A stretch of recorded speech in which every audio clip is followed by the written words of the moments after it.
Media circle நேயர்களுக்கு வணக்கம். இன்றைக்கு நம்மோடு நேர்காணலுக்காக ஆஸ்கார் மூவிஸ் தயாரிப்பாளரும் திரைத்திறனாய்வாளருமான பாலாஜி பிரபு அவர்கள் நம்மோடு இணைந்திருக்கிறார். அவரோடு பேசலாம். சார் வணக்கம். வணக்கம். இயக்குனர் விக்ரம் சுகுமாரன் மதயானை கூட்டம் அப்படிங்கிற ஒரு படம் வெளியாகி மிகப்பெரிய அளவில் பரபரப்பாக பேசப்பட்டது. அதற்கப்புறமா ராவண கூட்டம் அப்படிங்கிற ஒரு படத்தை பல ஆண்டுகள் கேப் எடுத்தார். ஆனால் அந்த படம் பெரிய அளவில் போகல. சூழல அவருடைய அடுத்த படத்துக்காக மதுரைக்கு போயிட்டு வர வழியில் மாரடைப்பால காலமாயிட்டாரு. என்ன நடந்தது சார் நேற்று? விக்ரம் சுகுமாரன் நல்ல படைப்பாளி. அதாவது மதயானை கூட்டம் வந்தபோது பெருசா எதிர்பார்த்தாங்க. இவர் மிகப்பெரிய இயக்குனரா வருவார் தமிழ் சினிமாவில் அப்படின்னு ஒரு எதிர்பார்ப்பு இருந்துச்சு அவர் மேல. ஏனோ தெரில, பல போராட்டங்கள். அது அவருடைய வாழ்க்கையே ஒரு போராட்டம் தான் அப்படின்னு நம்ம சொல்லலாம். அந்த அளவுக்கு பார்த்தீங்கன்னா தொடர்ந்து போராட்டங்கள். மதயானை கூட்டம் 2013 வந்துச்சு. அதுக்கப்புறம் பார்த்தீங்கன்னா கிட்டத்தட்ட இத்தனை வருஷ காலமாக அவருக்கு அடுத்தடுத்து பெரிய படங்கள் அமையாமே போச்சு. என்னன்னு தெரில. இந்த சூழ்நிலையில் மதுரையில் ஒரு தயாரிப்பாளரை பார்த்து ஒரு கதை சொல்கிறதுக்காண்டி போயிருக்காரு. போன இடத்துல பார்த்தீங்கன்னா நேத்திக்கு காலையில் பார்த்தீங்கன்னா கொஞ்சம் நெஞ்செரிச்சல், ஒரு மாதிரி நெஞ்சு வலி இருந்திருக்கு அவருக்கு. அவருடைய நண்பர்கிட்ட சொல்லியிருக்காரு, சரி ஹாஸ்பிட்டலில் போய் பார்க்கலாம் அப்படிங்கிற மாதிரி போயிருக்காங்க. ஹாஸ்பிட்டலில் போய் இசிஜிலாம் எடுத்து பார்த்துருக்காங்க. இசிஜி எடுத்து பார்த்த டாக்டர் என்ன சொல்லியிருக்காரு, ஒன்றும் இல்லை, நார்மலாக தான் இருக்கீங்க அப்படிங்கிற மாதிரி சொல்லியிருக்காரு. அப்படியே அப்போ ஒன்றும் பயப்பட வேண்டாமான்னு, ஒன்றும் பயப்பட வேண்டாம் சார் அப்படின்னு சொல்லியிருக்காரு. ஏன் அப்படி நடந்துச்சு என்னன்னு நமக்கு தெரியல. அதை நம்பி பார்த்தீங்கன்னா நேத்திக்கு நைட்டு பஸ்ஸில் சென்னை கிளம்புறதுக்கு டிக்கெட் போட்டிருந்தாரு. அந்த நண்பர் இவரை பஸ் ஸ்டாண்டில் ட்ராப் பண்ணுறதுக்காண்டி பஸ் எங்கே இருக்குன்னு பார்த்து வரேன்டா அப்படின்னு அவர் இறங்கி போயிருக்காரு. பார்க்கும்போது இவர் உயிர் இல்லை, இறந்துட்டார். அதாவது மேசிவ் ஹார்ட் அட்டாக்காக தான் இருக்கிறதுக்கான வாய்ப்புகள் இருக்குது.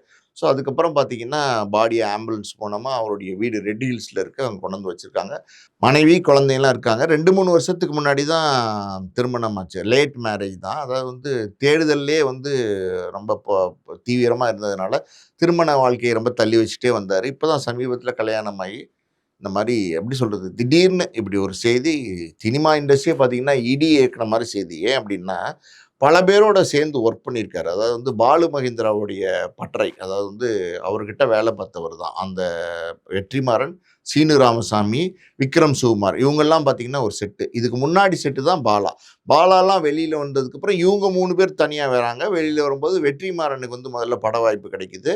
வெற்றிமாறன் பொல்லாதவன் எடுக்கும்போது விக்ரம் சுகுமார் தான் பார்த்தீங்கன்னா கூடவே கோ டைரக்டர் மாதிரி ஒர்க் பண்ணியிருக்காரு. அதாவது பல ஐடியாஸு, அவருடைய ஸ்க்ரீன் பிளே எல்லாத்துலேயுமே இவருடைய பங்களிப்பு நிறையாவே இருந்திருக்கு. அதுக்கப்புறம் தொடர்ந்து வெற்றிமாறனோடய ட்ராவல் பண்ணிட்டு வர்றாரு. அதாவது ஆடுகளம், அது ஒரு எப்படி சொல்கிறது, நேஷ்னல் அவார்டு வாங்கின ஒரு படம். அப்படிப்பட்ட ஒரு படத்தில் தனுஷ்னுடைய கேரக்டர் பார்த்தீங்கன்னா ஒரு மதுரையை சார்ந்த ஒரு இளைஞர். அதாவது உசிலம்பட்டி, இந்த தேனி, கம்பம் இந்த பக்கம் இருக்கிற மாதிரியான ஒரு இளைஞர். அது மதுரை சார்ந்த ஒரு இளைஞருடைய கதாபாத்திரம். அந்த கதாபாத்திரம் வெற்றிமாறனுக்கு சரியாக வராது. ஏன் காரணம்னா அவர் நம்ம வட சென்னையை சேர்ந்தவர். அந்த கதாபாத்திரத்தை முழுமையாக பார்த்தீங்கன்னா தனுஷ்க்கு சொல்லி கொடுத்தது விக்ரம் சுகுமாரன் தான். விக்ரம் சுகுமாரன் தான் தனுஷ்க்கு இப்படி நடிக்கணும், இந்த மாதிரி மேனரிசம் பண்ணணும், இந்த மாதிரி லுக் கொடுக்கணும், இந்த மாதிரி வேட்டி எப்படி மடித்து கட்டுறது பார்த்தீங்களா. அந்த படத்தில் வேட்டியெல்லாம் ஒரு வேறு மாதிரி மடித்து கட்டியிருப்பார். மதுரையில் இப்படி தான் கட்டியிருப்பாங்க, இப்படி தான் பேசுவாங்க. எல்லாமே அந்த வட்டார வழக்கு, சொல்லு, நடைமுறை, பழக்க வழக்கங்கள் எல்லாத்தையும் சொல்லி கொடுத்து தனுஷை முழு அப்படி சொல்கிறது அந்த படத்தின் நாயகனாக மாற்றி அந்த படத்தில் நடிக்க வச்சதுனுடைய பெரும்பங்கு விக்ரம் சுகுமாரனுக்கு இருக்குது. அப்படிலாம் தொடர்ந்து நிறைய பங்களிப்பு சினிமாவில் உள்ள பல நடிகர்களோட பாலு மகேந்திராகிட்ட இருக்கும்போதே ஒர்க் பண்ணியிருக்காரு. நல்ல எப்படி சொல்கிறது, சிறந்த அறிவாளி, நல்ல படைப்பாளியும் கூட, நல்ல சிறந்த அறிவாளி. அதே நேரத்தில் பார்த்தீங்கன்னா யாருக்கும் வளைஞ்சு கொடுக்காத ஒரு கேரக்டர். நாம் என்ன நினைக்கிறோமோ அதுதான் அப்படின்னு நினைக்கக்கூடிய ஒரு மனிதர். அவர் பொதுவாக பார்த்தீங்கன்னா நல்ல படைப்பாளிகள் தங்களை விளம்பரப்படுத்திக்க மாட்டாங்க. இவருடைய எண்ணங்கள்லாம் என்னென்னா, நல்ல படைப்பாளினுடைய படைப்புகள் அது நம்மளை கொண்டு போய் சேர்க்கும், நம்ம அதுக்கான விளம்பரங்களை தேட வேண்டியதில்லை அப்படின்னு நினைக்கக்கூடிய ஒரு கேரக்டரு. பல நேரங்களில் பார்த்தீங்கன்னா சினிமாவில் ஒரு வெற்றி அடைஞ்சதுக்கு அப்புறமும் வெற்றி அடைகிறதுக்கு முன்னாடி எல்லா சூழ்நிலையும் பார்த்தீங்கன்னா 2 முகம் இருக்கணும். சினிமாவை பொறுத்த வரைக்கும் 2 முகங்கள் இருக்கும். ஒரு முகம் வெளியில் வேஷம் போடுற ஒரு முகமாக இருக்கும், உண்மையாக இன்னொரு முகம் இருக்கும். ஆனால் இவருக்கு வேஷம் போடுற முகம் இல்லை. எந்த காலத்துலையுமே பார்த்தீங்கன்னா ஒரே முகத்தோடு இருந்திருக்கார். விக்ரம் சுகுமாரன் அப்படின்னா அவர் ஒரு நல்ல மனிதர்ப்பா, அவர் ரொம்ப கோவக்காரர், ரொம்ப பண்பாளவர், ஸ்ட்ரிக்டாக இருப்பார், ரொம்ப டிசிப்ளினாக இருப்பார், பிரின்சிபல்டாக இருப்பார், யாருக்கும் எதுக்காண்டியும் வளைஞ்சு கொடுக்க மாட்டார் அப்படிங்கிற பேர் தான் இன்னைக்கும் இருக்கு. அந்த மாதிரியான ஒரு கேரக்டரா இருந்ததுனாலயோ என்னவோ தெரியல, சினிமால பெருசா அவரால வந்து அடுத்தடுத்த ஸ்டெப்புக்கு நகர முடியல. இந்த ஆடுகளம்லாம் முடிச்சதுக்கப்புறம், அவரே பார்த்தீங்கன்னா, மதயானை கூட்டம் அந்த படத்த எடுக்குறாரு. முதல் படம் அந்த படம் தான். அந்த படம் பாருங்க, பெரிய லெவல்ல பேசப்பட்டது. அதாவது வந்து அந்த படம் வந்து ராவா இருக்கும். ஒரு உசிலம்பட்டி, இந்த ஆண்டிப்பட்டி இந்த ஏரியாலாம் இருக்கு பார்த்தீங்களா? அந்த ஏரியால நடக்கக்கூடிய கதை. ஒரு தேவர் சமுதாயத்தோட கதைன்னு நெனைக்கிறேன். கள்ளர் வாழ்வியல் முறை பத்தி ஆமாமா. அத எடுத்திருப்பாரு. அப்படியே ராவா எடுத்திருப்பாரு. கொஞ்சம் கூட பார்த்தீங்கன்னா, எங்கேயுமே வந்து அதாவது கமர்ஷியல் கலக்காம, ஒரு ஆட்டம், பாட்டம் எதுவுமே கலக்காம, சினிமாத்தனம் கலக்காம குறிப்பா. ஆக்சுவலா அந்த படம் ரிலீஸ் ஆன உடனே பார்த்தீங்கன்னா, அது வந்து ஜாதிக்கு ஆதரவான படம் அப்படிங்கிற மாதிரியான ஒரு ஆமாமா. பார்வை அப்படி ஒரு முன்வைக்கப்பட்டது. முத்திரையும் அவர் மேல ஆனாலுமே குத்தப்பட்டது. பார்த்தீங்கன்னா, ஆமா. அந்த ஜாதியில வந்து இந்த மாதிரியான ஒரு மூடப்பழக்கங்கள், இந்த மாதிரியான நடவடிக்கைகள் இருக்குன்னு சொல்லிட்டு வெளிச்சம் போட்டு இல்ல காட்டியிருக்காரு. அவர் அந்த படத்துல சொல்லியிருக்கிற விஷயங்கள் எல்லாமே அது உண்மதான். உண்ம. அதுல வந்து எதுவுமே வந்து செயற்கையா உருவாக்கப்பட்ட ஒரு விஷயம் இந்த மாதிரி கிடையாது. ஒரு பக்கம் உண்மதான். இருக்குதுன்னு அது சொல்லிட்டு அந்த எக்ஸ்போஸ் அந்த பண்ணியிருந்தாரு. பக்கத்தை வந்து இவர் எக்ஸ்போஸ் பண்ணாரு. அந்த நேரத்துல வந்து ஒரு ஜாதி முத்திரை இவர் மேல விழுந்தது என்னமோ உண்மதான். அது வந்து ஒரு மைனஸா, பிளஸ்ஸான்னு தெரியாது. ஆனா விழுந்தது. அப்ப அந்த படத்துல பாருங்க சில ஒப்பாரி பாடல்கள்லாம் பயன்படுத்தியிருப்பாங்க. அந்த ஒப்பாரி பாடல்கள்லாம் இன்னைக்கும் பார்த்தீங்கன்னா, இந்த உசிலம்பட்டி, தேனி, கம்பம் இந்த ஆண்டிப்பட்டி இந்த ஏரியாலலாம் இலவு விழுந்தா அந்த அந்த பாட்டு தான் பயன்படுத்துறாங்க. அந்த அளவுக்கு வந்து இன்னைக்கும் அந்த பாடல்கள்லாம் பிரபலமா இருக்கு மதுரை பக்கம். இப்படி அந்த படத்துல வந்து வேளா ராமமூர்த்தி அவர் எழுத்தாளரா இருந்தாரு. அவர வந்து அந்த படத்துல வந்து நடிக்க வைக்கிறாரு. வில்லன அறிமுகப்படுத்துறாரு. அதுவும் இல்லாம கதிர் அந்த படத்தினுடைய நாயகன் இவர் தான் முதல்ல அறிமுகப்படுத்துறாரு. இப்ப இந்த இடத்திலேயே பாருங்க, நம்ம எப்படி சொல்றது? கலையரசன். அவர் அவர் நடிச்சிருக்காரு அந்த படத்துல. ஆமா. கலையரசன் நடிச்ச கலையரசன் என்ன படத்துல நடிச்சிருந்தாரோ, அது முழுக்க முழுக்க இவர் தான் கலையரசனுக்கு இப்படியெல்லாம் நடிக்கணுங்கிறத வந்து அந்த வடிவமைச்சு குடுத்திருக்காரு. முழுசாவே ட்ரெய்னிங் குடுத்திருக்காரு. இவரே நடிச்சு குடுத்து இப்படிதான் பண்ணணும் அப்படிங்கிறத வந்து டிசைன் பண்ணியிருக்காரு. கலையரசனுக்கு அந்த படத்துல டப்பிங் பேசினது இவர் தான். அதாவது வந்து அந்த கதாபாத்திரமா அவர் நடிச்சிட்டாரு. அதுக்கு முழு அதாவது சொல்றது உயிர் குடுக்கிறது அப்படின்னு ஒண்ணு இருக்குல்ல. அது இவருடைய குரல் மூலமா அந்த உயிர் குடுத்திருப்பார். நீங்க கூட அந்த பாத்திரத்த பாருங்க. இன்னைக்கும் வந்து ரொம்ப ஒரு மாரி நல்லாருக்கும். வேற மாரியான கதாபாத்திரமா இருக்கும். பார்க்கும்போதே வித்தியாசமா இருக்கும். அதுக்கெல்லாம் பார்த்தீங்கன்னா, அதான் சொல்றேன்ல, நல்ல உழைப்பாளி, நல்ல திறமைசாலி, நல்ல படைப்பாளி எல்லாம் இருந்தும் கூட, ஏதோ சில ந தடங்கல்கள் அவருக்கு இருந்துச்சு. இந்த இடத்துல நம்ம ஒரு விஷயத்த பதிவு பண்ணலாம். அது என்ன அப்டின்னா, சில வருடங்களுக்கு முன்னாடி பார்த்தீங்கன்னா, மதயானை கூட்டம் குடுத்துட்டு, அடுத்தடுத்த படங்கள் எனக்கு வரல. தேட மாட்டார். அதாவது வந்து எந்த கம்பெனிலயும் போயி, அதாவது வந்து எனக்கு அடுத்த படம் குடுங்க, சான்ஸ் குடுங்க, அந்த மாரி கேட்டு பழக்கப்பட்ட மனிதர் கிடையாது. இவர் வேற மாரியான ஆளு.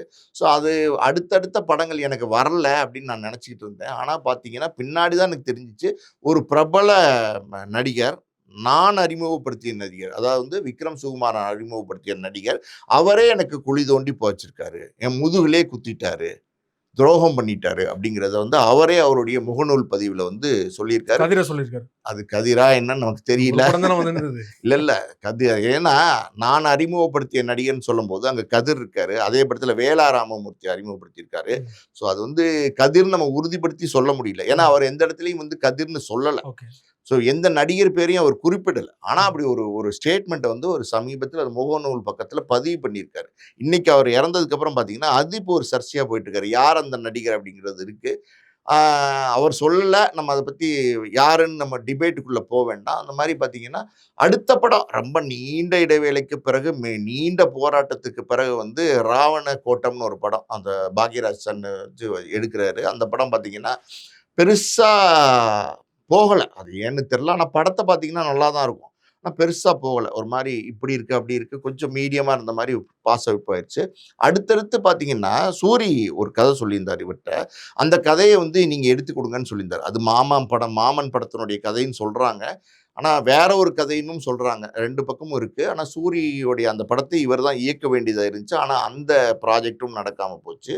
கொரோனா காலகட்டங்கள்ல இருந்து இப்ப வந்தது பார்த்தீங்களா, அந்த காலகட்டத்தில பார்த்தீங்கன்னா, தேரும் போரும்னு ஒரு படம். தினேஷ் இருக்கார்ல, அட்டகத்தி தினேஷ். அவர வச்சு வந்து கிட்டத்தட்ட அலங்காநல்லூர்ல வந்து ஜல்லிக்கட்டு சார்ந்த கதை அந்த கதை. அந்த அந்த அலங்காநல்லூர்ல ஒரு 7, 8 நாள் வந்து ஷூட் பண்ணியிருக்காங்க. படமே வந்து படப்பிடிப்பே நடத்தியிருக்காங்க. அந்த படமும் நின்னு போச்சு. தொடர்ந்து பார்த்தீங்கன்னா, இவருடைய முயற்சிகள் எல்லாமே தோத்து போயிருச்சு.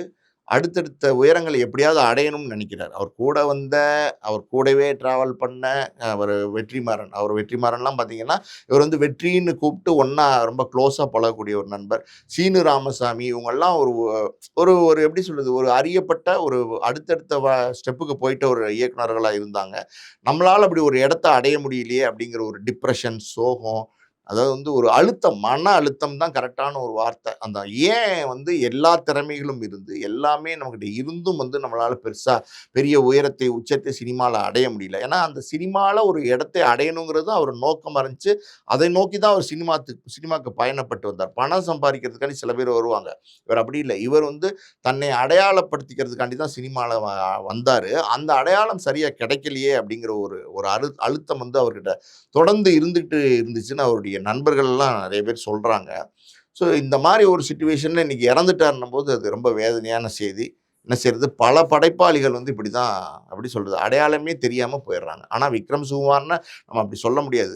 1, 2 படங்கள் குடுத்திருந்தாலும், அவர் வந்து ஒரு தரமான படைப்பாளிங்கிற பேரோட தான் போயிருக்காரு. இப்ப நீங்க சொன்ன மாரி விக்ரம் சுகுமாரனே ஃபர்ஸ்ட் படம் வந்து நல்ல விமர்சன ரீதியா நல்ல பேர பெற்றுக் குடுத்தது. ஆனாலுமே 10 வருட கேப்புக்கு அப்புறம் தான் ராவண கூட்டம் படம் கிடைச்சது. இவர மாரியே வந்து பல இயக்குனர்கள் வந்து முதல் படத்திலேயே முத்திரை பதிக்கிறாங்க.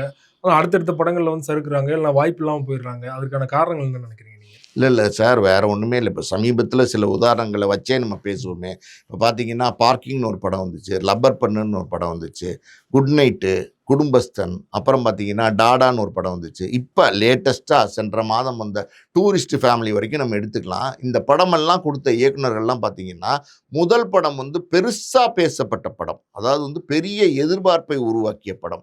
பெரிய லெவல்ல இந்த இயக்குனர்கள்லாம் அடுத்தடுத்த படைப்புகள குடுப்பாங்க அப்படிங்கிற ஒரு மக்கள் வந்து அவங்க மேல ஒரு நம்பிக்கைய வச்ச படம்.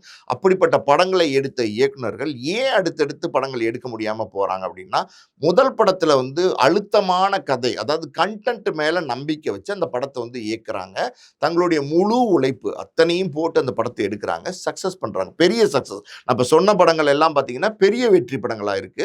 அந்த வெற்றி படங்களை எடுத்த அந்த இயக்குனர்கள் அடுத்தடுத்த படங்கள்ல என்ன ஆகுறாங்கன்னா, அந்த அவங்களுடைய கதை மேல, கன்டென்ட் மேல நம்பிக்கை வச்சு படம் எடுத்தாங்கல்ல, அதுலருந்து அவங்க வந்து எப்படி சொல்றது? பின்வாங்க ஆரம்பிச்சுடுறாங்க. ஹீரோ எப்படியாவது ஓரியன்டடா வந்து ஒரு போறாங்க. நடிகன் இருந்தா நல்லா இருக்கும். யாராவது ஒரு பிரபல நடிகர் நம்மளுடைய கதைக்கு இருந்தா நல்லா இருக்கும் அப்படிங்கிறாங்க. முதல் படம் எடுக்கும்போது என்ன நினைக்கிறாங்க? நம்மளுடைய கதைக்கு யாராவது ஒரு நாயகன் இருந்தா போதும். அது யாரா இருந்தாலும் பரவாயில்லன்னு நினைச்சு படம் எடுக்குறாங்க. 2வது படம் எடுக்கிற அவங்களுடைய எண்ணங்கள் எப்படி மாறுது அப்படின்னா, நம்மளுடைய கதைக்கு ஒரு பிரபல நாயகன், ஒரு பிரபல கதாநாயகன் இருந்தா நல்லா இருக்கும் அப்படின்னு நினைக்கிறாங்க. ஸோ இல்ல அந்த அவங்க இடத்துல நினைக்கிறாங்களா? ஆனா பெரிய ஹீரோக்களே இல்ல அந்த படம் பார்த்துட்டு பொதுவாவே அந்த காசு எண்ணங்கள் எனக்கு இல்ல, குடுக்க இல்ல. முடியுமா? பொதுவாவே கதைன்னு பார்த்தீங்கன்னா, சொல்றீங்களா? முதல் படம் பெரிய வெற்றி படம் அடைஞ்சதுக்கப்புறம், அடுத்த படம் ஏன் நம்ம ஒரு பெரிய நடிகரை வச்சு எடுக்கக்கூடாது அப்படிங்கிற ஒரு எண்ணம் வருது. அதுக்கு காரணம் என்னன்னா, இவ்ளோ பெரிய வெற்றி படம் குடுத்துருக்கோமே, அடுத்த படம் நம்மள ஒரு பிரபல நடிகர் குடுப்பாரு. ஏதாவது ஒரு பிரபல நடிகர் நடிப்பார் நம்ம கதைய கேட்டுட்டு அப்படின்ற ஒரு நம்பிக்கையில நடிகர்களை தேடி போக ஆரம்பிச்சுட்டாங்க. முதல்ல கதை மேல நம்பிக்கை வச்சவங்க, அந்த கதை மேல இருந்த நம்பிக்கை, அவங்க மேல இருந்த கான்ஃபிடன்ஸ் லெவல் இருக்கு பார்த்தீங்களா, அது அவங்களுக்கு குறைய ஆரம்பிச்சுருது. நடிகர்களை தேடி போறாங்க. நடிகர்களை தேடி போனா, இன்னைக்கு இருக்கிற டாப் 10 நடிகர், அதை நம்ம எடுத்துக்கலாம். வியாபாரமாகக்கூடிய நடிகர்கள். அந்த நடிகர்களுடைய கால் ஷீட் தேதி உடனே கிடைச்சிருமா அப்படின்னா, நிச்சயமா கிடைக்காது. அவங்கள பார்க்கறதுக்கே 6 மாசம் ஆகுது. அவங்கள பார்க்கறதுக்கே 8 மாசம் ஆகுது. அதுக்கப்புறம் ஒரு கதை சொல்றாங்க. கதை சொல்லி அந்த கதை அவங்களுக்கு பிடிச்சிருந்தா, அந்த நடிகருக்கு பிடிச்சிருந்தா, உடனே அந்த நடிகர் தேதி குடுத்துருவாரா அப்படின்னா, நிச்சயமா கிடையாது. ஏன்னா, அவர் 2 வருஷம், 3 வருஷம் வரைக்கும் இவங்கள வந்து காத்திருக்க சொல்றாங்க. பல நேரங்கள்ல அட்வான்ஸ் குடுத்து காத்திருக்க சொல்றாங்க. பல நேரங்கள்ல அட்வான்ஸே இல்லாம, "பண்ணலாம் பாஸ், வெயிட் பண்ணுங்க. நான் பண்றேன். கதை பிடிச்சிருக்கு. வெயிட் பண்ணுங்க, வெயிட் பண்ணுங்க, வெயிட் பண்ணுங்கன்னு" ஒரு ஃபாலோ அப்ன்னு இருக்கு பார்த்தீங்களா, அந்த ஃபாலோ அப்லயே பார்த்தீங்கன்னா 6 மாசம், 8 மாசம், 1 வருஷம், 1 1/2 வருஷம், 2 வருஷம் தொடர்ந்து ஒரு நடிகர் நடிப்பாருங்கிற நம்பிக்கையில அந்த நடிகரையே ஃபாலோ பண்ணிட்டு இருக்காங்க. கதையில நம்பிக்கை வச்சு எடுத்த பல இயக்குனர்கள் நடிகர்களை வந்து பின்தொடர ஆரம்பிச்சு, அடுத்த படத்துக்கு நம்ம நடிகர்கள் இருந்தால் அடுத்த உயரத்துக்கு போலான்னு நினைக்கிறாங்க. அது தப்பு. நீங்க முதல் படம் குடுக்கும்போதே வந்து யாருன்னே அடையாளம் தெரியாத போது, யாருன்னே தெரியாத ஒரு சாதாரண கதாநாயகர வச்சு பெரிய வெற்றி படம் குடுக்குறீங்க. இப்போ உங்க மேல உள்ள கான்ஃபிடன்ஸ் இருக்கு பார்த்தீங்களா? உங்க மேல உள்ள நம்பிக்கை, உங்க திறமை மேல உள்ள நம்பிக்கை, அந்த நம்பிக்கைய நீங்க தொடர்ந்து வந்து நீங்க பயணம் செஞ்சீங்கன்னா, நிச்சயமா வெற்றி அடைய முடியும். இந்த நேரத்தில பாருங்க, இந்த மாரி ஒரு நடிகர்களை தேடி பயணம் பண்ணிட்டே இருக்காங்க அவங்க. பின்னாடி போயிட்டே இருக்காங்க. இப்ப வேற தயாரிப்பாளர்கள், "தம்பி இந்த படம் நல்லா இருந்துச்சு. நான் பார்த்தேன். நம்ம ஒரு படம் பண்ணலாமா?" அப்படின்னு கேட்கும்போது, இவங்க என்ன தெரியுமா சொல்றாங்க? "சார் நான் இல்ல சார், அந்த ஆர்டிஸ்ட்ட ஃபாலோ பண்ணிட்டு இருக்கேன்." ஒரு பெரிய நடிகர் பேர சொல்லி. "நான் இந்த ஆர்டிஸ்ட்ட ஃபாலோ பண்ணிட்டு இருக்கேன். அவர் பண்றேன்னு சொல்லியிருக்காரு. இன்னும் ஒரு 4 மாசம் வெயிட் பண்ண சொல்லியிருக்காரு. ஒரு 6 மாசம் வெயிட் பண்ண சொல்லியிருக்காரு." இப்படியே பார்த்தீங்கன்னா, ஒரு பதில சொல்லி, வர வாய்ப்புகளையும் வந்து தட்டி விட்டுர்றாங்க. இல்ல அடுத்த இழந்துர்றாங்க. கட்டம்னு போறதையும் தாண்டி வந்து, என்ன முதல் படத்துல இருந்து 5,00,000 10,00,000 சம்பளம் வாங்குறவங்க. ஆமா. அதே மாதிரியே ஒரு கதை அம்சம் உள்ள படம்னா, பட்ஜெட்டே பார்த்தீங்கன்னா 2,00,00,000 3,00,00,000 தான் இருக்கும். அதுல அதிகபட்சம் அவங்களுக்கு எல்லாம் 50,00,000 சம்பளம் இருக்குமா? ஆனா பெரிய ஹீரோட்ட போகும்போது பாத்தீங்கன்னா 5 கோடி ரூபா வாங்கலாம், கேட்டா கொடுக்க ரெடியா இருப்பாங்க இல்லையா? சோ அதுதானே அடுத்த கட்டம் உங்களுக்கு. சார் பெரிய ஹீரோ கேட்டால் 5 கோடி ரூபா கொடுக்கறதுக்கு ரெடியாக இருப்பாங்க. ஆனால் பெரிய ஹீரோ யார் அவைலபிளாக இருக்கா? சினிமாவுடைய ப்ராக்டிக்கலாக பார்த்தீங்கன்னா எந்த பெரிய கதாநாயகனும் இந்தாங்கப்பா நீங்கள் முதல் படம் சூப்பர் ஹிட்டாக கொடுத்துட்டீங்க, நாங்கள் அடுத்த படம் உங்களுக்கு நடிக்கிறேன்னு கொடுத்த சரித்திரமே கிடையாது. விஜய் 1 வாய்ப்பு 2 சார் 1 2 பேருக்கு மாநகரம் பண்ணாரு. அந்த கம்பெனிக்கே தான் பண்ணாரு. அவருடைய திறமையை பார்த்து கார்த்தி தாங்க நடிச்சாரு. சூர்யா நடிக்கல. இங்கே கூட நீங்க பாருங்க, சூர்யாவா கார்த்தியானா அப்படின்னா கார்த்தி வந்து சூர்யாவுக்கு அடுத்த நடிகர் தான். புரியுதா உங்களுக்கு? அடுத்த கட்டத்தில் இருக்கிற நடிகர் தான். சூர்யா வச்சு அடுத்த படம் வந்து கைதி பண்றாரு. அந்த இடத்துல அவர் மன்சூர் அலிகானை தான் முதல்ல போடலாம்னு நினைச்சாரு. ஆனா அவருக்கு அந்த படம் ஏற்கனவே மாநகரம் பண்ண அதே நிறுவனமா இருந்ததுனால எனக்கு ஒரு படம் பண்ணுங்க மறுபடியும் ஒரு நம்பிக்கை வச்சு கொடுத்தாங்க. அதுக்கப்புறம் வந்து அவருக்கு வந்து விஜய் படம் கிடைச்சிச்சு. அதுக்கப்புறம் பார்த்தீங்கன்னா கமல் படம் கிடைச்சிச்சு. ஒரு சிலருக்கு அமையாதுன்னு நம்ம சொல்லலை. ஆனால் அந்த ஒரு சிலரை வந்து நம்ம உதாரணமாக எடுத்துக்க முடியாது. எல்லாருக்கும் அப்படி அமைஞ்சிருதா அப்படின்னா 100ல் வந்து 90% பேருக்கு அப்படி அமையிறது இல்லை. அந்த ரியாலிட்டின்னு ஒன்று இருக்குது பார்த்தீங்கன்னா, அதை நிறைய பேர் புதுசாக வர இயக்குநர்கள் வந்து புரிஞ்சிக்கிறது இல்லை. இந்த இடத்துல இன்னொன்று என்னென்னா ஒரு கூட்டம் சேர்ந்துருவாங்க. இப்போ வந்து ஒரு பெரிய வெற்றி படம் கொடுத்துட்டா யார் எங்கேருந்து வந்தாங்க, இவங்கெல்லாம் யார் அப்படின்னே தெரியாது.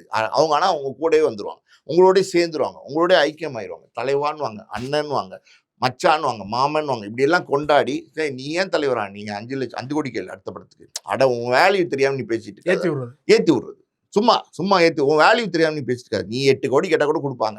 இப்படிலாம் சொல்லும்போது அவங்களுக்கு என்ன நினைப்பு வருது, ஓ நம்ம கேட்டால் கொடுப்பாங்களோ அப்படிங்கிற ஒரு எண்ணம் அவங்களுக்கும் தோணுது. அந்த எண்ணம் வந்து இயக்குனர், அந்த முதல் பட இயக்குனர், வெற்றி கொடுத்த இயக்குனருக்கும் அந்த எண்ணம் வரும்போது என்ன ஆகுதுன்னா எல்லாம் சேர்ந்து கொலாப்ஸ் ஆகுது. பல நேரங்களில் இதுதான் நடக்குது. கதையை நம்பி வந்த இயக்குனர்கள் நடிகர்களை நம்பி போகும்போது அது தோத்து போகுது. பல இயக்குனர்கள் காத்திருக்கிறாங்க. இந்த நேரத்தில் நான் இன்னொன்று சொல்கிறேன் கேளுங்க. இவங்க 1 வருஷம் 2 வருஷம் காத்திருக்காங்கல்ல, இந்த 2 வருஷத்துக்கு நடுவில் புது டேலண்ட்ஸ் வராங்க. புது வெற்றி படங்களை வேற வடிவங்களில் வேற வெற்றி படங்களை புது ஆட்கள் கொடுக்கும்போது 2 ஸ்டெப்பு முன்னாடி போயிருக்கணும் இந்த காலகட்டங்களுக்குள்ள இந்த ஏற்கனவே படம் எடுத்த இந்த நடிகர்கள். ஆனால் 2 ஸ்டெப்பு பின்னாடி போய் நிற்கிறாங்க. அப்போ வந்து அவங்களுக்கு தோல்வி தானே அது. இது இல்லாமல் பாருங்களேன், ரஜினிகாந்த் மாதிரி ஒரு பெரிய நடிகர், அப்புறம் புகழ்பெற்ற நடிகர், சூப்பர் ஸ்டார், அவர் நல்ல மனசு, அதை நம்ம தப்பாக சொல்ல முடியாது. அவர் வந்து ஒரு பெரிய வெற்றி படங்களை கொடுத்த இயக்குநர்களை, அந்த படத்தினுடைய குழுவை எல்லாம் கூப்பிட்டு பொன்னாடை போத்தி பாராட்டு தெரிவிக்கிறார். ஒரு ஃபோட்டோ எடுத்து அது மீடியாவில் வெளியிடுறதுக்கு அனுமதிக்கிறார். இதெல்லாம் பண்ணுறாரு. ஏன் பண்ணுறார்? அதை நீங்கள் முதல்ல புரிஞ்சுக்கணும். ஏன் பண்ணுறார்? அவர் அந்த படத்தை பார்த்தார். யார்? ரஜினிகாந்த் பார்க்குறாரு. அந்த படம் ரஜினிகாந்துக்கு பிடிச்சிருக்கு. அதனால் அந்த டீமை கூப்பிட்டு ஒரு பாராட்டு தெரிவிக்கிறார். ஒரு சான்றிதழ் கொடுக்குற மாதிரி தான் வச்சுக்கோங்களேன். நல்லா எடுத்துருக்கீங்க தம்பி, சூப்பராக பண்ணியிருக்கீங்க அப்படிங்கிறாரு. அந்த அன்பை வந்து அவர் வெளிப்படுத்துகிறார். அது அவர் எப்படி சொல்கிறது, அவருடைய வெளிப்பாடு, அவ்வளோதான். அதை வந்து என்ன நினைக்கிறாங்கன்னா பல பேர் வந்து, ஓ ரஜினியே நம்மளை கூப்பிட்டு பேசிட்டாரு, ரஜினியே நமக்கு பொன்னாடை போட்டாரு, ரஜினியே நம்ம படம் நல்லா இருக்குன்னு சொல்லிட்டாரு, ரஜினியே நல்லா இருக்குன்னு சொல்லிட்டா படம் ஓடிடுமா? ஓடவே ஓடாது. ரஜினி நல்லா இருக்குன்னு சொல்லிட்டா அடுத்த படம் வந்துருமா? வரவே வராது. இன்னும் பல நேரங்களில் பாருங்க, ரஜினியோட பழக்கமே என்னன்னா, சூப்பராக இருக்கு, என்ன உங்களுக்கு எனக்கு இந்த மாதிரி கதை இருக்கா, இதை பாருங்க அப்படிங்கிறது. உடனே என்ன அந்த இயக்குனர்கள் நினைக்கிறாங்க, ஓஹோ ரஜினியே நம்மகிட்ட ஒரு கதை கேட்குறாரு அப்படின்னா, ரஜினிக்கு கதை பண்ணுவீங்களா, இல்லை நீங்கள் புதுமுகத்துக்கு கதை பண்ணுவீங்களா, இல்லை கடைநிலை இருக்கிற ஒரு நடிகருக்கு கதை பண்ணுவீங்களா? ஸோ ரஜினிக்கு கதை பண்ண ஆரம்பிக்கும் போது எத்தனை பிரச்சனைகள். இப்போ நம்ம வந்து சிம்புக்கு ஒருத்தர் பண்ணுறாருல, தேசிங்க பெரியசாமி, அவர் ரஜினியோட உட்கார்ந்து இருந்தார்ல, அந்த படம் பெரிய வெற்றி படம் கொடுத்தார்ல, கண்ணும் கொள்ளை கொண்டார். அந்த படத்தை தேசிங்க பெரியசாமி அடுத்த படம் இன்னைக்கு பண்ணல. எத்தனை வருஷம் ஆச்சு? கிட்டத்தட்ட 2-3 வருஷம் ஆச்சு. இல்ல ரஜினி கூப்பிட்டு எனக்கு ஒரு கதை கொடுங்கன்னு சொன்னாரு. ரஜினி பேசுற அந்த ஆடியோலாம் வெளியாச்சு. ரஜினி கூப்பிட்டு சொன்னாரு. ரஜினி வந்து யாரையும் புண்படுத்தக்கூடிய ஒரு மனிதர் கிடையாது. அது இந்த இடத்துல அதையும் நம்ம பதிவு பண்ணணும். சூழ்நிலை சினிமாங்கிறது வந்து ஒரு 2 பேரும் சேர்ந்து படம் பணியாற்றலாம்னா அது சந்தர்ப்பங்கள் கரெக்டாக அமைஞ்சு கூடி வரணும். அது அமையலைன்னா ரஜினி என்ன செய்வார்? அமையலாம் போச்சு. ரஜினிலேருந்து வெளில வந்தார், வேற எங்கேயோ கமலுக்கு போனார், அங்கே போனார், இங்கே போனார், சிம்புகிட்ட வந்திருக்காரு. இப்போ சிம்புவும் இந்த ப்ராஜெக்ட் தொடங்குறதுல வந்து இன்னும் சில தடைகள் இருந்துகிட்டு தான் இருக்குது. முழுசாக அந்த படத்தை யார் தயாரிக்க போகிறாங்க, எப்படி அந்த படம் வரப்போகுது அப்படிங்கிறது தெரியல. ஸோ இப்படி இருக்கும்போது என்னாச்சு? கண்ணும் கொள்ளை கொடுத்து பல வருடங்கள் ஆனதுக்கப்புறம் அந்த இயக்குனர் அடுத்த படைப்பை கொடுக்கல, மக்கள் மறந்துடுவாங்க. இதுதான் ரியாலிட்டி. இந்த ரியாலிட்டி வந்து பல பேருக்கு புரியறது இல்லை. இதை வந்து புரியாம என்ன நினைக்கிறாங்கன்னா, ரஜினி கூப்பிட்டு பேசிட்டார் அப்படின்னு நினைக்கிறாங்க. இப்போ லேட்டஸ்டா ரஜினி என்ன பண்றாரோ அதை சிவகார்த்திகேயன் பண்ண ஆரம்பிச்சிட்டார். உடனே இந்த படக்குழு இந்த டூரிஸ்ட் ஃபேமிலி அவங்கள கூப்பிட்டு அவர் பொன்னாடையெல்லாம் குத்தி ஃபோட்டோலாம் எடுக்க ஆரம்பிச்சார். ஏன்னா அவர் வந்து அடுத்த விஜயா இல்லை, அடுத்த ரஜினியா ஆகிறதுக்கு முயற்சி பண்றாரு. அவர் எல்லாரையுமா ஆகிறதுக்கு முயற்சி பண்ணிட்டு இருக்காரு சிவகார்த்திகேயன். சூர்யா கூப்பிட்டு ரஜினியே வந்து சிவகார்த்திகேயன் பக்கத்துல நின்று ஆசீர்வாதம் மாதிரி போட்டோலாம் வந்திருக்கா. என்ன சொல்றீங்க நீங்க? சரி விடுங்க அந்த டாபிக். அதாவது சூர்யா கூப்பிட்டு வாழ்த்திருக்காரு அந்த டூரிஸ்ட் ஃபேமிலியை. அந்த இயக்குனரும் அந்த படக்குழுவும் என்ன புரிஞ்சுக்கணும்னா, படம் நல்லா இருக்குங்கிறத கூப்பிட்டு ஊக்குவிக்கிறாங்க. அதாவது வந்து அப்ரிஷியேட் பண்றாங்க, என்டர்டெயின் பண்றாங்க. நல்லா அடுத்தடுத்த படங்கள் பண்ணுங்க அப்படிங்கிறதுக்கு அதை உத்தரவாதமா எடுத்துக்கிட்டு, அதை ஒரு சந்தோஷமா எடுத்துக்கிட்டு, தொடர்ந்து நீங்க உங்க கதையில கான்சென்ட்ரேட் பண்ணணும். நீங்க பெரிய நடிகர்லாம் வச்சு படம் எடுத்துட்டா அதெல்லாம் ஜெயிக்க முடியாது. இப்ப ரஜினி சர்டிஃபிகேட் கொடுத்துட்டா படம் ஓடிடும்னா எல்லா படமும் ஓடணும். அப்படி ஓடுனா அப்ப ரஜினியோட தர்பாரே ஃபெயிலியர் ஆகுது, ரஜினியோட வேட்டையனே ஃபெயிலியர் ஆகுது, ரஜினியோட பாபாவே ஃபெயிலியர் ஆகுது.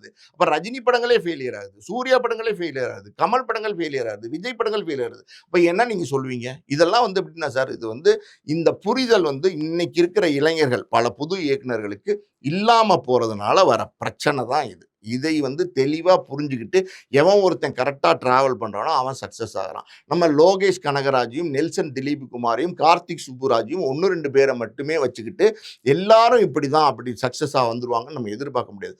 பல சிக்கல், பல போராட்டங்கள், எத்தனையோ தடைகளை தாண்டி தான் சினிமாவில் ஜெயிக்க முடியும். ஏன்னா தொழில் அப்படி அத்தனை தடையும் தடைக்கற்களும் இருக்கும். இப்ப நம்ம விக்ரம் சுகுமாரனே இருக்காரு. அவர் என்ன சொல்லியிருக்காரு, நான் வந்து அடுத்த படம் வரல, ஒரு நடிகர் என்னுடைய முதுகுல குத்திட்டார், படங்கள் வராம தடுத்துட்டாருனாங்க. இந்த மாதிரி தடைகள்லாம் நிறைய இருக்கும் சார். அதெல்லாம் தாண்டி வரணும். அது வந்து புரியாம பல பேர் பண்றாங்க. இப்ப நம்ம இதே இடத்துல இன்னும் ஒரு விஷயம் சொல்றோம். இதுக்கு முன்னாடி இப்ப நம்ம லேட்டஸ்டான இயக்குனர்களை பத்தி பேசிட்டோம். இதுக்கு முன்னாடி பாத்தீங்கன்னா காப்பே ரணசிங்கம்னு ஒரு படம், விரும்மாண்டின்னு ஒரு இயக்குனர், நல்ல படிப்பு, அடுத்த படமே பண்ணல. அதுக்கப்புறம் பாத்தீங்கன்னா நீங்க வந்து நம்ம மூடர்கூடம்னு ஒரு படம், நவீன் ஒரு இயக்குனர், அடுத்த படம் பெருசா வெளியும் வரல, பெருசா பண்ணவும் இல்லை. விஜய் ஆண்டனி வச்சு பண்ணாரு, என்னாச்சு வரல. விஜய் ஆண்டனியும் வச்சு அருண் விஜயும் வச்சு அக்னி சச்சியோ என்னமோ படம் பண்ணியிருக்காரு. அக்னி என்னமோ படம் பேரை கூட சரியா தெரில. அந்த படமும் வரல. அதுக்கப்புறம் பார்த்தீங்கன்னா நம்ம முறியடின்னு ஒரு படம், அந்த படம் வந்தப்போ அந்த இயக்குனருக்கு பெரிய வரவேற்பு இருந்துச்சு. அவரும் பெருசா வரல. பார்ட் 2 எல்லாம் பண்ணாரு, பெருசா வரல. அதுக்கப்புறம் பாருங்க நம்ம முண்டாசுப்பட்டி, அப்புறம் வந்து நம்ம ராட்சசன் பண்ணாரு இயக்குனர். ராட்சசன்லாம் எவ்வளவு பெரிய வெற்றி. இந்த வெற்றியை கொடுத்து 3 வருஷம் ஆச்சு.